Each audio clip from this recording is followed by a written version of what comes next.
All right, everyone, welcome back. Let's in this video here, let's take a look at this video. This particular video is going to be a final review of the Module 1, which was the communication process and culture. Now, as you recall, in Module 1, we talked about this thing called the communication process, how it begins, how it proceeds through, how it ends, and how kind of things return back. And we'll talk more in greater detail. We also talked about barriers, and in particular we spent some time on one of the barriers which we call culture. Now, culture is important in the business community because as a world economy for the most part nowadays, we get to deal with people of various cultures all over the world. Now, we need to be able to understand what makes them, so to speak, tick, so we can actually effectively communicate with them. So let's go ahead and proceed with the communication process and move right along. Now, the communication process always starts with a sender, an initiator of the message. In this case, all right, it could be me, no beard, but that's fine. So we have me, and what am I doing? I'm thinking, oh, I'm sorry, and then there's you at the very end. Now, what am I? I'm thinking about some great thoughts that I want to about the message, the meaning of the message that I want to send to you. Now, I come up with these great thoughts, and then I'm also organizing these great thoughts. The reason why I'm organizing them is because they have to be sent to you in a logical approach, very structured approach, because, well, that's how we think, logically and in order. So, after I've done this thinking and organizing, I'm now encoding the message. The encoding of the message is making meaning or putting the message in meaning that I think you will understand. It is the use of carefully, shall we say, selected words, carefully selected words that provide meaning to be understood. It also, because of the message and the content of the message, it is at this point that I'm determining the next step, which is the communication channel, or the way the message is getting to you. Now, is that what, face-to-face? Is it a telephone call? Is it an email? Is it a letter, a memo, smoke signals, carrier pigeon? Whatever it is. But I need to be able to find the best one based on the type of the message and the urgency of the message.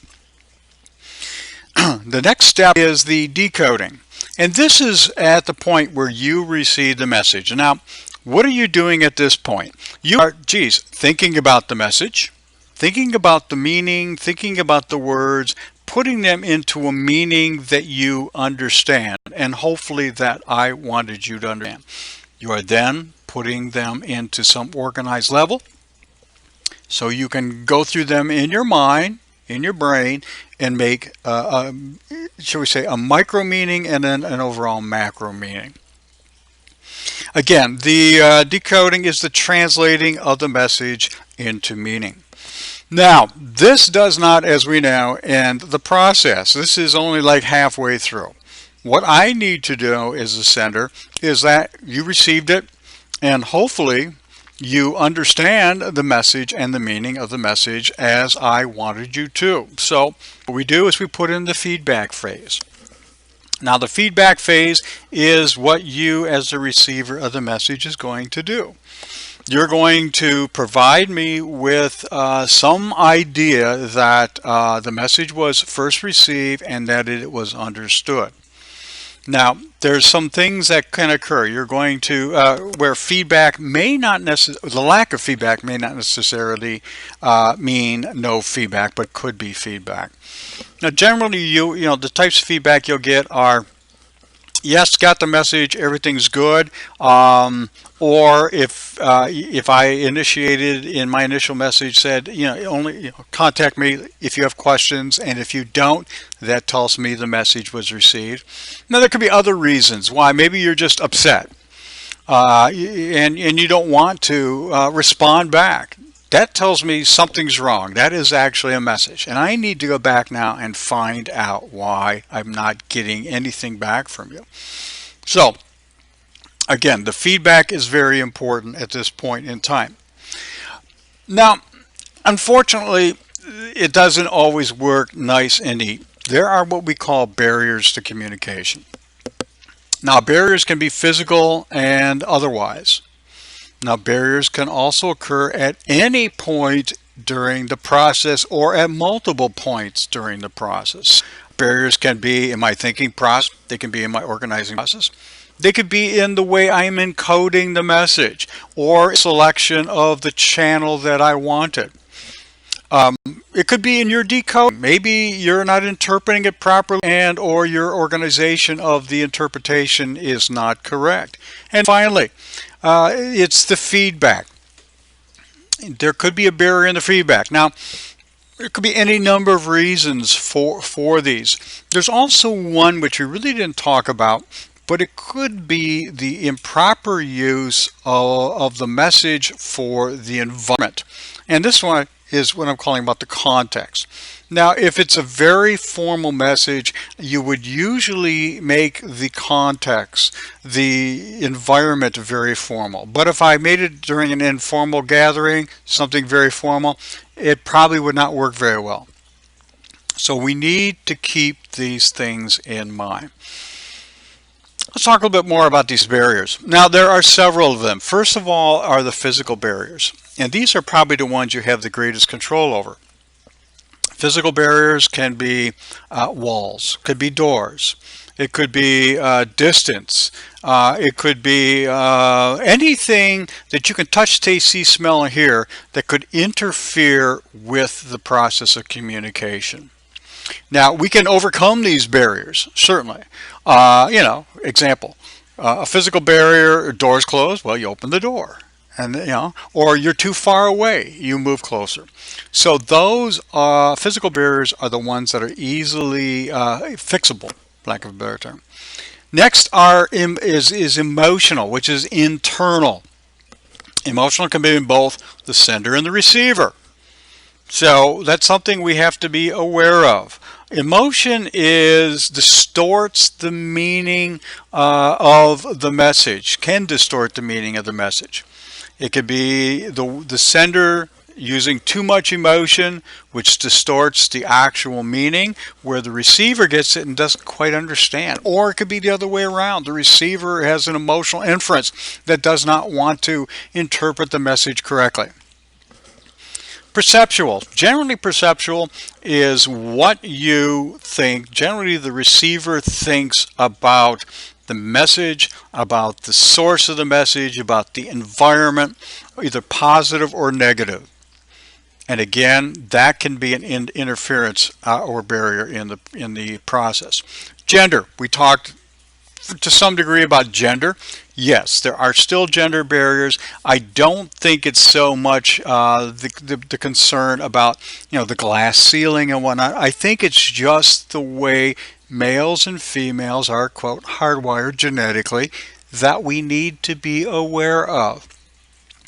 Issues such as sensitivity and being pushy and so on and so on. Not to say that they cannot be overcome, but we need to be available or more aware and available to modify our communication process. Language again.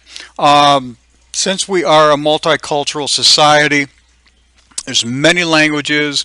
Business deals with many cultures, with people who speak many languages. Now, it doesn't mean you have to run out and learn a bunch of languages, but you certainly need to be aware that there are the differences, and it may take time for interpretation based on language.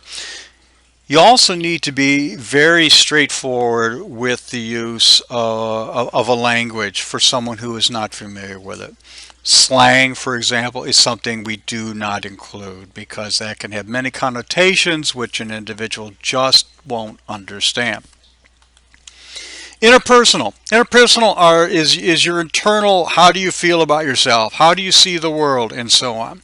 So, that certainly can be a barrier. Now, you as a sender may have an understanding of someone's interpersonal feelings or stance. But you need to be aware that there could be issues. So if in the feedback phase you kind of perceive something's up, at least you have an idea. Remember the process. If you're lucky, it'll go around once. But sometimes you may have to go around 2, 3, 4 times because the message didn't quite hit the way you wanted it to. So these barriers need to be thought about too. Finally, culture. We talked a lot about culture. We got the high and the low context cultures. Culture makes up the people of the world. Again, there's not a whole bunch we can do about that. At least from a center point of view. I cannot modify your culture, but I can be able to understand your culture. So let's talk just briefly about culture here. Culture is that which makes you who you are. It is the creation, the development of your likes and your dislikes, your opinions, thoughts you have on all subjects, actions you may do, and beliefs you may have. Generally, these were formulated when you were very young in your family unit. But as we talked about, they modify, and you can have multiple culture situations or environments if you wish as you grow up because of the people you and groups you associate with. You bring along what you like and you create new beliefs and thoughts. So it's evolving. Now, the characteristics, again, it could be genetics. Yes, culture, there are definite cultural genetics. It could be looks. It could be the way you appear, dress, your voice. Certainly language might be part of that. Because that's part of the environments about the, where you live. Like, again, high context cultures, for example, are generally individuals who come from South America, Middle Eastern countries, and Asian countries. Low context, on the other hand, are individuals who might come from the United States, Canada, and possibly Great Britain. Now, if you just think about the people who come from those areas, you can see physical differences which are dictated by genetics. So those are characteristics that we can help us with the culture, understand the culture. Culture, again, is learned and assimilated. You learn it, you like it generally, and you move on. It is changeable, but it is your choice. I cannot, as the initiator of the message, change your opinions. You are the only one who can change your opinion. Anyways, that's about it. There might be a couple final thoughts here. Let's take a look. The communication process, again, it's imperfect, but it has to be performed to have the business world work. It may take many times for the process, for one message, one meaning to occur, but it needs to be done. The less often you have to do it, the better off you are as far as the number of processes. Barriers are always there. They always will be there. Be aware of them. See if you can identify them, anticipate them, but you need to be available or be able to work with them. And then finally, culture. Culture, again, is the heart of who we are, and we need to be aware of all the differences so we can work and be successful accordingly. That's it.